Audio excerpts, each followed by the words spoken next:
A është diabeti i tipit 2 një dënim i përjetshëm? Për dekada me radhë, përgjigja dukej se ishte një po e prerë. Po sikur një pjesë e madhe e asaj që mendonim se dinim për këtë sëmundje, të ishte, le të themi, e paplot. Sot do të shohim disa studime të fundit që po zbulojnë një të vërtet befasuese, një të vërtet që po ndryshon gjithçka. Dhe kjo nuk është as pak një çështje e vogël. Flasim për plot 537 milion të rritur në mbar botën që jetojnë me diabet. Kjo shifër është marramense dhe tregon sa urgjente është nevoja për të gjetur qasje më të mira dhe më efikase. Kjo ka qenë dogma, apo jo? Ky është këndvështrimi tradicional, ai që shumë pacientë dhe mjekë kanë pranuar si fakt të kryer. Ideja është që sa po merr diagnozën, je në një rrugë pa kthim, duke menaxhuar simptomat për gjithë jetën. Dhe si duket ky menaxhim në praktik? Zakonisht, përfshin një morim medikamentesh, doza e të cilave shpeshherë rritet me kalimin e kohës. Kjo qasje fokusohet te kontrolli i sheqerit në gjak, por ja ku qëndron problemi i madh. Rrallëherë, për të mos thënë kurrë, nuk merret me shkakun rrënjësor të problemit. Kjo është pyetja që po trondit themelet. Kërkimet e reja po sfidojnë këtë ide të vjetër, duke na treguar se ekziston një rrugë tjetër. Një rrugë që nuk çon drejt më shumë ilaçeve, por potencialisht drejt heqjes dorë prej tyre. Dhe kjo rrugë ka një emër: remision.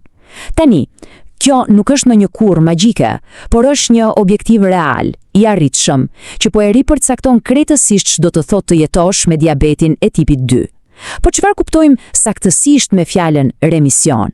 Përkufizimi është shumë i fuqishëm nga sa mund të mendohet. Ky është përkufizimi klinik. E thonë më thjesht, nuk po e menaxhon më sëmundjen me ilaçe, po i kthen nivelet e sheqerit në gjak në normalitet dhe po e bën këtë pa ndihmën e ilaçeve. Ky është ndryshimi thelbësor. Në rregull, po si është e mundur kjo? Si mundet që një sëmundje që e kemi konsideruar gjithmonë kronike të hyjë në remision? Përgjigja qëndron te kuptimi i shkakut fillestar të sëmundjes, dhe gjithçka ka të bëjë me një kontrast thelbësor në mënyrën se si e trajtojmë. Kjo tabel tregon dy rrugë krejtësisht të ndryshme. Në të majtë kemi qasjen standarde me medikamente. Ajo menaxhon simptomën, pra sheqerin e lartë në gjak, por, ironikisht, disa studime sugjerojnë se kjo mund ta përkeqësojë rezistencën ndaj insulinës me kalimin e kohës. Në të djathtë, qasja e remisionit bën krejt të kundërtën. Ajo anashkalon simptomën dhe i drejtohet direkt shkakut rrënjësor. Dhe ja cili është mekanizmi kryesor? Yndyrja e tepërt, sidomos ajo rreth organeve si mëlçia dhe pankreasi, i mblyt ato, duke i penguar të funksionojnë siç duhet.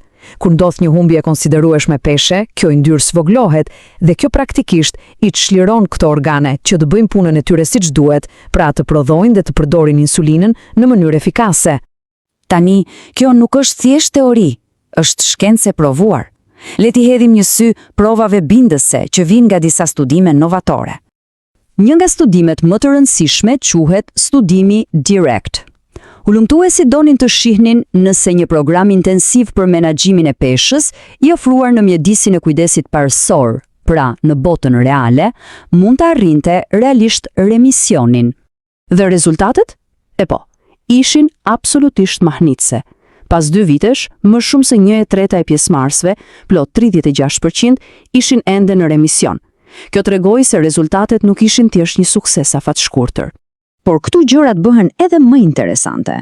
Remisioni ishte i lidhur drejt për drejt me sasinë e peshës së humbur.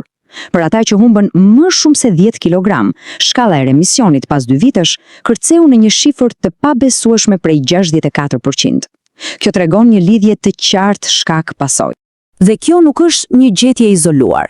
Një studim tjetër në Kinë, duke përdorur një qasje tjetër, agjërimin me ndërprerje, zbuloi se 55% e pjesëmarrësve arritën remisionin dhe ndërprenë medikamentet.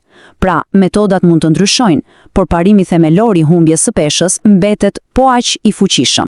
Dhe pas statistikave qëndrojnë historitë njerëzore. Fjalët e Isobel Murrayt e kapin në mënyrë perfekte ndikimin transformues që mund të ketë remisioni. Nuk bëhet fjalë vetëm për numra, bëhet fjalë për të rifituar jetën. Shumë mirë, pra, si mund të arrihet kjo? Burimet na ofrojnë një sër hapash praktik që mund t'i ndërmarrë kushdo, duke u fokusuar kryesisht te dieta dhe ushtrimet fizike. Thelbi është stabilizimi i sheqerit në gjak. Mendoje kështu. Karbohidratet e përpunuara, si buka e bardhë, janë si benzina që digjet shpejt, shkaktojnë një shpërthim energje dhe një rritje të menjëhershme të sheqerit në gjak. Nga ana tjetër, ushqimet e plota me fibra dhe proteina janë si trungje druri që digjen ngadalë. Ato e çlirojnë energjinë gradualisht, duke e mbajtur sheqerin në gjak të qëndrueshëm. Studimet theksojnë edhe disa superyje ushqimor.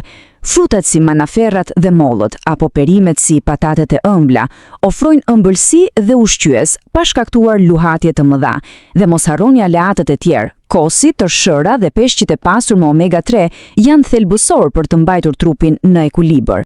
Lëvizja është absolutisht kyçe. Një shëtitje e thjesht pas ngrënjes mund të bëjë një ndryshim të menjëhershëm, duke ndihmuar muskujt të thithin glukozën nga gjaku.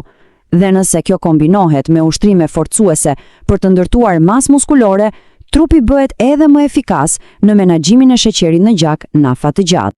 Dhe ndoshta asgjë nuk e përmbledh këtë ndryshim epokal më mirë se fjalët e një prej studiuesve kryesor të studimit Direct. Ai tha se këto rezultate ulin perdhën e epokës së diabetit të tipi 2 si një sëmundje progresive. Me fjalë të tjera, loja ka ndryshuar, rregullat e vjetra nuk vlen më.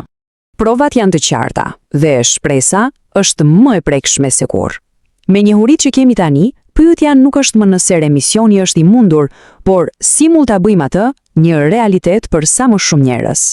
A ka ardhur koha që të gjithë ne ta ndryshojmë qasjen tonë?